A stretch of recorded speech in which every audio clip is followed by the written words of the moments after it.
rewarding that click in the first 30 seconds is super important as well. They've looked at the thumbnail, they've clicked on it, and then if you don't deliver that really quickly, they're going to click away. You need to know exactly what the audience is already watching so that you can make something that you know serves them. There is no piece of content that everybody watches except maybe Mr. Beast. The vast majority of the show we've produced with a 3-person crew. I have actually recently undertaken a crash course in sound recording, and so now I do sound as well.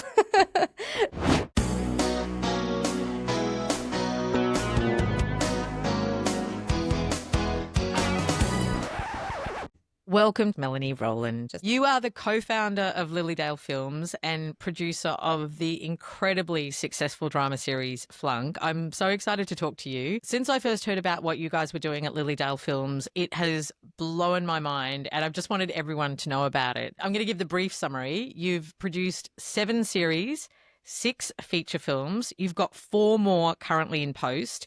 You have a sustainable business model. You own your own IP. You've got over 200 million views all around the world. And you've done all of this without pitching to a broadcaster, without waiting for a green light. And you go directly to your audience. So impressive. Thank you. It sounds like when you put it all together like that. We're going to break down how you've done all that and how you've done it on a really minimal budget, which just absolutely blows my mind. But let's start at the beginning. Who are you and what do you do? Lilydale Films we're an independent production company that specialises in producing and distributing queer coming-of-age stories. Flunk at this stage, it's kind of its whole own universe, really. When it first started, it was a teen drama series that we were producing and putting out online. After doing 2 seasons of the show, we started doing little spin-offs. We did a couple of feature films that were set in the same universe with the same characters. We did a spin-off season in New Zealand when we were stuck in lockdown here in Melbourne and we couldn't shoot. So we've got our characters in New Zealand that have also in later seasons come over and crossed over in the show here in Melbourne. And as we've continued to go, we have just built this universe out. So all of our stories and characters are interconnected. The show goes out online, short form, long form, goes on social media, it goes on streaming platforms. It's been broadcast in Europe and America. It's one central universe that you've spun out into a whole lot of different ways. You play it on many platforms and you've taken that initial piece of IP and you've multiplied it. Yeah, exactly. From the beginning, from the inception, it was very important to us to make a show that had a commercial aspect to it that could then be distributed, even if we were starting in a non-traditional way online, that it could go out in the way that films and TV shows have been done more traditionally. So from the outset, we made the show in a half-hour format and bundled it together in seasons. And we've always made projects in that way that it's a complete title that can then go off and be distributed rather than just like little episodes here and there. I can't believe that everyone doesn't know about you. Let's go back to the beginning when you had this idea first. You and your partner were working at Neighbours and you decided you wanted to make your own series and take some creative control back. What happened next? We'd been working together at Neighbours for a few years. He was running their digital department at the time, producing drama web series that sat in continuity with the show, but went online and was sort of aimed at bringing in new audiences for that show. The great thing about Neighbours is that you get exposed to every aspect of a TV production. And so you know exactly how everything works if you've been there for a little while. And we were able to take that knowledge. There was like a gap in the market. We wanted to go out and produce a show that would resonate with young Australians and hopefully, international audiences as well. The first season we did was 8 half-hour episodes, but we shot that in sort of smaller blocks. So it rolled out more slowly over a year. We had 45-minute episodes going out on YouTube. It started gaining some traction there. And from that point, we switched to shooting in bigger blocks, producing it seasons at a time, which would then allow us to distribute it in different ways. We were able to do like binge models, which we'd never done before. So season 1 was 40 by 5 minutes. Did you ever pitch it to a traditional broadcast model, or did you know that you just wanted to get it made and greenlight yourself and go straight online? Initially, we felt like we needed to prove that we could do it before we wanted to take it to any of the broadcasters. So it wasn't until maybe around season 2 or 3 that we started reaching out to different networks in Australia. And I must say, it's been a bit dismaying. Or we either didn't hear back from anybody, or if we did, we would hear that they weren't programming for that particular demographic. But then you see, like Degrassi being licensed by that platform. And so you're like, why are you buying teen drama from Canada and not supporting Australian? Especially since the show is being picked up by broadcasters in Europe and America. So here you've got this multiple series show, over 200 million views globally, and you can't actually get interest from Australia. Yeah. It's there's a famous South by Southwest speech from Mark Duplass who talks about the cavalry coming, and it's this idea that, if I do something, then someone else is going to come and take that hard work off me, and I'll be on easy street. But I think the more you do it, you realize that you can do it by yourself and you don't actually need someone to come over and give you the green light. I guess at some point we stopped trying to ask for help and we're just like, well, this is how we're doing it. One of the things I think we're all going to have to get so much better at is listening to audience and getting feedback. And I think how you guys have done that is spectacular. Can you talk us through how you really listened to, engaged, and then pivoted the story according to what the audience were responding to? Yeah, absolutely. I'm a big fan of the teen drama genre, and so is Rick, my co-producer. And we set out to make more of a traditional teen drama that had sort of 4 lead characters, and each episode would focus on a different character's story, and they would all intertwine. And as the series went, we would just keep checking in with different characters and progressing their stories. And what we found is we put out 2 episodes, and then on our 3rd episode focused on our lesbian character, and the attention that it got from the audience was just like nothing we had experienced before. We pivoted and we started pushing her more to the center of the show. As I said initially, in our first season, we were just shooting it kind of like block by block, episode by episode. So once Ingrid hit the screen, so to speak, we were able to sort of pivot and focus the show on her. And once we did that, it kept growing from there. And so what we saw and what we responded to was just the volume of views, of comments, just the engagement. I actually dug out the graph, because what's amazing about YouTube is just it gives you as much information, all the information. You can dig down into like the demographics, to so much stuff. It's hugely powerful tool for filmmakers. This is amazing because, it's still a struggle for producers to get that back end information from the bigger platforms. But when you're on YouTube, you get it all. So you really can see exactly what and when the audience are responding. Yeah, absolutely. YouTube it's a great platform for producers. You can publish, like there's no gatekeeping. You get all the information. It's like it's live. You can see it like within half an hour. You know how your episode's doing. And then they pay regularly. Like that's another issue, I think, with indie producers and distributors, is just this like irregularity around reporting and paying any revenue. And YouTube does it monthly. They've just like worked it out. They know they have to do it, and they do.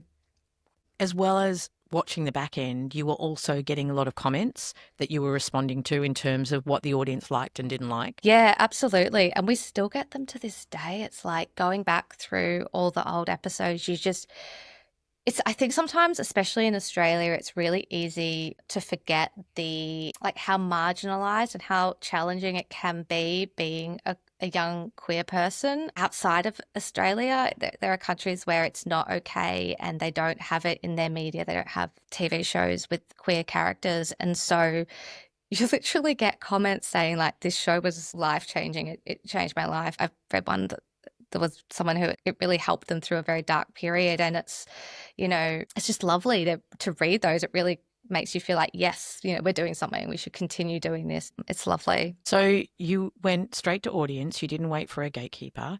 You found a niche. You listened to your audience. You fed back from that. Was that all on YouTube initially, or were you on other social platforms as well? Initially, the show was Instagram first. So when we first put it out, we were putting out 1 minute a day on Instagram and then bundling 5 minutes and putting that out weekly on YouTube. And it didn't take off on Instagram, but we started seeing the growth and the views on YouTube. And so we pivoted and focused more on that. And it's interesting looking at it now because we're seeing the rise of these like TikTok kind of drama series. And it was a little bit, I guess, a little bit ahead of its time in that sense. From there, we've pushed out to lots of other platforms and distribution pathways. If people go to your website, they can literally see all the different platforms that you're on right now. Because you own entirely the rights, you just keep selling them in different ways. And even though YouTube has a global audience, when you've done broadcast deals, have you had to geo-block it, or have you just been able to work with having it on YouTube and having it on those broadcast platforms in specific countries? We don't have the capability yet on YouTube. We don't have the ability to geo-block yet. So everything has just been non-exclusive deals. And part of how you're making revenue is that you have your own pay-per-view platform. People can go directly to your platform and 100% of what people pay goes directly to you because you've got no investors. It's Vimeo on demand that we use as our pay-per-view. We looked around a lot to see what was the best platform that did direct-to-audience sales in terms of the split. Vimeo does a 90-10 split. So the filmmaker gets 90% of the revenue and they take 10%. That was the best platform that we could find. And it was interesting. We actually received messages from Vimeo recently and have been chatting to them, and we're one of their top sellers. As it turns out, they were doing some feedback. They're wanting to get feedback from who's selling on Vimeo, and yeah, they said that we were one of the top sellers in the top 100 they were speaking to. So that was kind of nice. We'll obviously put the link in the show notes, but when you go to that page, you totally own that page. Vimeo is listed on each of the clips, but it looks like your own page. It's great. It's fantastic for filmmakers. It's a great resource. You can retain all your rights. It's very easy to use. It's just like YouTube. You can build a seller page and list your titles and all the different, bonus videos and things that you might put out. There's some features that we had in mind that we would love for them to do. Things like bundling. It's like you'd love to be able to sell like multiple seasons in the one transaction. But as a resource for filmmakers, it's great. Can you talk us through your finance model? You have had some funding from Screen Oz, but that's not a regular part of your finance plan. Like where are you getting money from and where are you making money? Our productions are completely self-funded. We've never taken investment outside of when we've worked with Screen Australia, and also Vic Screen have been really big supporters of us. We also received some funding in the early days. Our second season was supported by the Community Broadcast Fund. So I am very grateful to those organisations who have helped us along the way. We've maybe received support for about half of the seasons that we've done, like half of the titles rather, and the rest have just been self-funded, which means that we're taking the revenue from previous seasons and features and putting it into the next round. And now you're up and running, you've got an established brand. What do you do in terms of marketing when you launch a new series or when these new 4 feature films that you've got in post come out? What will be your strategy to find an audience for them? The way that we have sort of developed our distribution is that what's so powerful about YouTube is that it's both a platform in and of itself, whereas you put the content up, it gets views, and that gets ad revenue from those views, but it's also an incredible marketing arm. So what YouTube wants to do is it desperately wants to find people to watch its videos. And so it's looking at a particular audience, a particular viewer, and saying, if you watch this video and this video, I'm going to serve you this one and see if you like it. So it's constantly trying to work out what its audience wants. So as long as you are producing content that there is an audience for, YouTube is pretty adept at finding it for you. And there are certainly things that you can do and things that we've learned along the way that help the algorithm in that quest. Can you give us some examples of how you optimize for the algorithm? The big things that you can do to optimize is obviously you've got your title and thumbnail, and that's really important because that gets the attention of the viewer. Rewarding that click in the first 30 seconds is super important as well. So they've read your title, they've looked at the thumbnail, they've clicked on it, and then if you don't deliver that really quickly, they're going to click away. They'll just keep scrolling. It was interesting for us coming from a TV background where the show is written around cliffhangers and you put your cliffhanger right at the end of your show because you want the audience to come back after the outbreak. But on YouTube, it's actually the opposite. You want to put your juiciest moment at the start and keep them there. And obviously you have to keep them there throughout the episode, but it's a different way that you're sort of writing and stacking your show so that you're getting that attention right up front and holding them. You very much build your marketing into the shoot and make sure that you're really capturing the assets you need. We've very quickly learned that when you are putting a show and your show lives online, that you need a lot of stills photography to support that. So we built into our production process, we've got a real little process that we do when we're shooting on set. So we've got like our rehearsals and camera rehearsals, we film, and then at the end we come out and do a round of stills, which is basically photographing every shot that we've just done, every scene. Wow. That's amazing. What about behind the scenes and direct to camera? Because your cast do quite a lot of that. How have you built that in? It only takes a couple of seconds at the end of a scene to do it. We've built that in as a process when we're on set and we photograph every single scene. We have to consider what the thumbnail is for the episode and make sure we capture that. And then we also get behind the scenes photography and sometimes behind the scenes interviews on like important scenes. So you've got stills for every single scene and also video footage additional every day is part of your shoot. We try to film it behind the scenes every day, yeah. But the photography is like the number one must have. We've also built into our process, we do a wild run at the end of every scene so that it minimizes the chances of like needing to do ADR and things like that. Okay, so you just literally go back and just do a sound pass almost on a scene. Don't worry about the video. Just make sure you've got really clean sound. That's super clever. Yeah, we just like cluster the actors around and say, let's play it again, but into the mic this time. And yeah, it just helps you if you ever need it. Yeah, well, this comes to one of the amazing things is actually the budgets that you work on. And I know most people who make television in a more traditional way will not believe it, but your shows look amazing. They sound amazing. They're getting incredible audiences. How many crew do you use? I would say the vast majority of the show we've produced with a 3-person crew. It means we're wearing many hats. So my producing partner, Rick, is incredibly talented. He is the writer, he directs, he camera operates, he does his own lighting. He then edits the projects and does all the deliverables. He knows his way around post. I look after all the production. So I do, all the production management, accounting. On the day, I'm like ADing, costumes, continuity, all of that sort of stuff, locations, anything like that. And then we have worked with sound recorders in the past, but I have actually recently undertaken a crash course in sound recording. And so now I do sound as well. Wow. So we're down to 2 people, which is pretty nimble.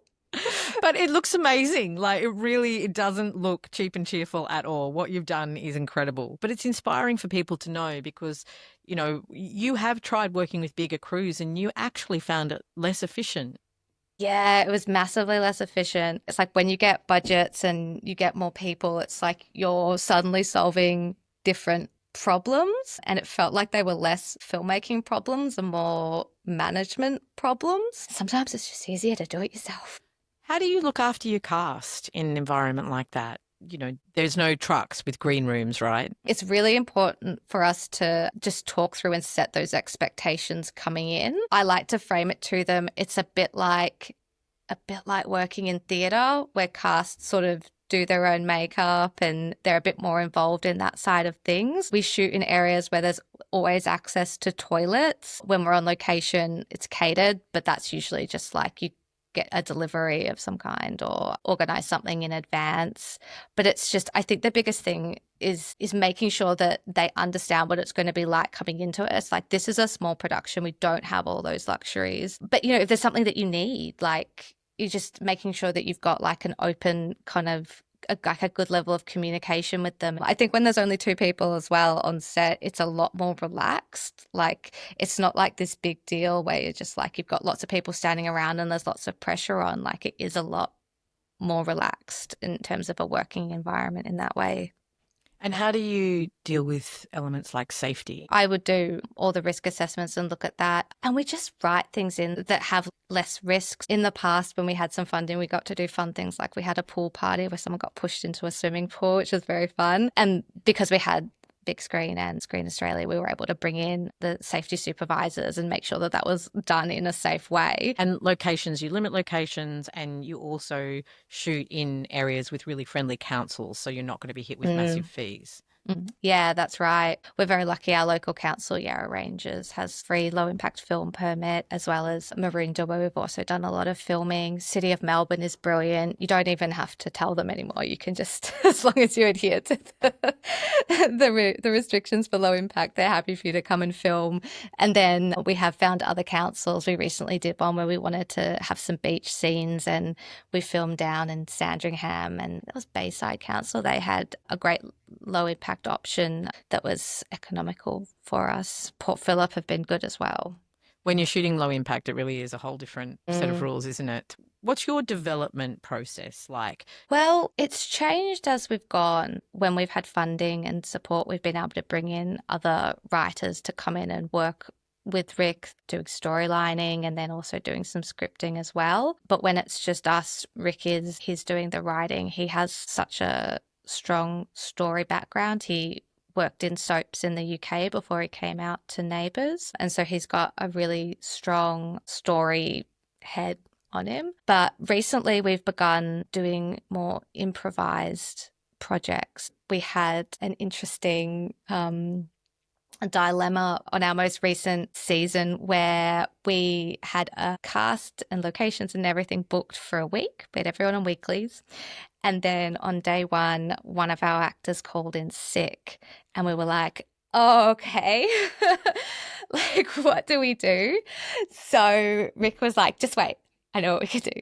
And he went away and he plotted an entire feature film, and we kept everybody booked on their days, and we shot a improvised feature film ended up being 3 days that we did filming for that. And we used it as a chance to introduce the characters and build some chemistry before the actual season started. And it was great.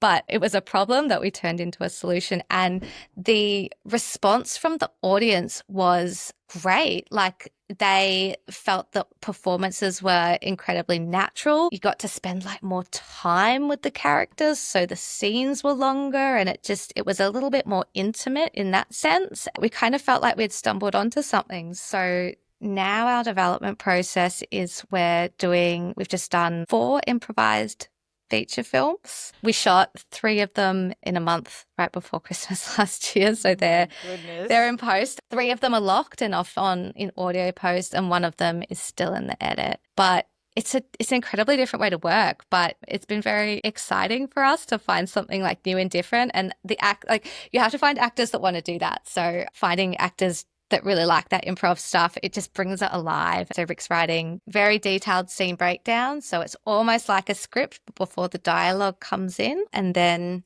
we just go and film them. Wow. And are you comfortable to tell us your budget on those feature films? An estimate of what they cost? Well, they are a real fraction of what anybody else would be making a feature film for. I'll say this, they're below 10K. Wow. They're below 10K. Everyone is paid union rates at least.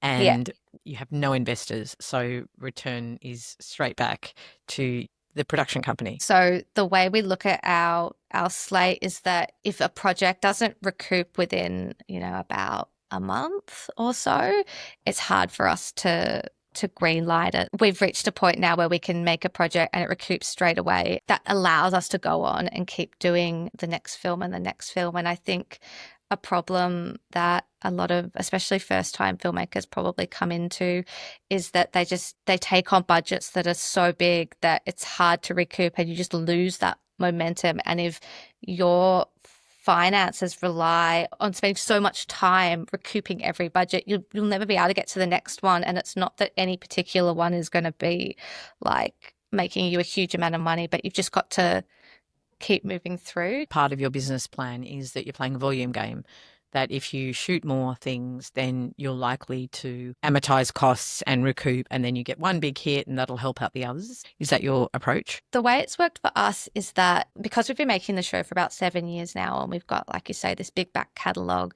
that's out there, is that most of our revenue that comes in month to month is off the back catalogue. So it's not necessarily the new titles which are bringing in these huge paydays.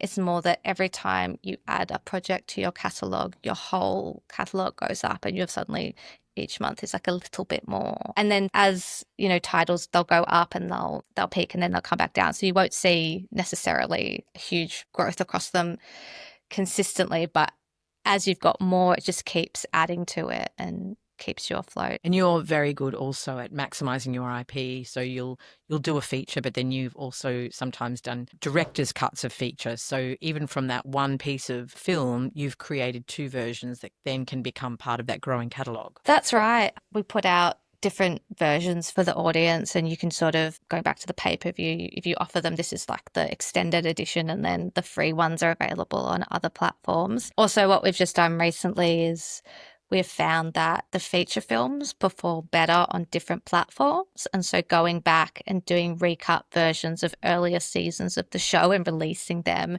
in different formats has allowed us to then, find new audiences and new revenue for it. Wow. So again, using that IP, you've got something that was originally put together as a television series, but you recut it as a feature, but using the same source material. So clever. You've got this incredible piece of IP and world that you've created in Flunk. Where do you go from here? Well, we are excited to just continue making the show and seeing, you know, how much we can build out the universe and make it as big as we can. We're also keen to launch a new IP in a different vertical and see if we can spin something up in that way. So that's another exciting project for us, which we're looking forward to. You have told me a little bit off the record about that. And I just want to pull out that one of the things that you've done is you've found another subculture essentially that you can see is underserved. And so you're really listening to the audience. And again, like you've done with Flunk, you're going to create something to actually serve that really strong niche within the market. I think what's really important for producers is to make sure that they are actually identifying a very specific audience. You need to know exactly what the audience is already watching so that you can make something that you know serves them. If it's sort of something that everyone will like, it's not going to perform because YouTube won't know who to give it to, and there is no piece of content that everybody watches except maybe Mr. Beast. This is the era of the powerful niche and finding those niches that do have substantial audiences but are not trying to be everything to everyone really does seem to be key to having success in this particular time. Absolutely. But it's exciting trying something different. I learned how to do sound recording for Flunk. Now my mum's about to give me a crash course in her sewing machine. So moving into the costume department, which is fun. You know, like 5 years ago when people come to me for career advice, I'd be like, you've got to specialize. You've really got to find one thing and be outstanding in it. And I think now we're in the era of the powerful slashy. Like having those incredible different skills is how you're going to survive in the digital economy. There's so many things I love about what you guys have done. It's so exciting to hear about it. And, you know, I think there's another universe in which you could have not done this and you'd still be knocking on doors waiting for someone to give you an opportunity. And instead you've created this whole universe, you've grown your skills, you've created a sustainable world, and you're about to launch your second piece of IP to do it all over again. It's so exciting. If you were talking to someone who's you 7 years ago thinking, oh, should I do this? You know, I've got this idea. What would your advice be? My advice would be don't put too much stock in the first one. Just do it because you will learn so much. And then you'll be able to take that and put all that learning into the next piece. And I think there's, a lot of fear that like what you have to produce has to be perfect because you only get one directorial debut, you only get one first thing, but really that's not it. And you've just got to make it and go and create and keep doing it. Like it's the keep doing it. So many filmmakers will only make one film, and what's really going to make the difference is that you make the first one and then you go out and you make another one and just keep going. And honestly, with a mobile phone and the internet, you can make it and you can get it out there. Like you can actually do that. Even Tig Torreira, who I worked with on Swift Street, he'd made on his mobile phone 8 short films before he Wow. got the opportunity to make Swift Street. Yeah, that kind of rigor of just getting out there, working your skills is so important. I always end my podcast with one big idea you've got that you would want to put out into the future of the screen industry that you think would make a difference. What's your big idea? I look at the ways that funding bodies and things can help support independent filmmakers. And what I see is a trend towards lower budgets. And so I would ask funding bodies to look at Screen Australia specifically, like what can we do to get more support for the lower budget? And, could we lower the quote threshold? Right now, it sort of seems like it's only helping the rich, like the big productions, and you could help a lot more filmmakers and get a lot more production made if you lowered that. I think handing out smaller amounts of money would really help because it just inflates budgets and really doesn't set people up for success if you can only make something for X amount of money, but the ad revenue is down here, then having millions of dollars, it doesn't help anybody. It's like we need to teach people to make more with less, and how can we support that lower budget end is really what I think would be a big idea. So great. And I often say, we're tradies. So also within that, you're getting people on the tools. You're getting people to actually work and get better at what they're doing so that when they do have those opportunities to have a bigger budget, they're really well practiced. They're not coming into them as their first go. And I think you're right. As audiences fragment, the point of return is going to get harder and harder and harder. So if we want to get to making real profit for people sooner, lowering our budget is certainly something to consider. Thank you so much for joining us. I love everything you're doing and look forward to talking again. Thank you. Thank you very much.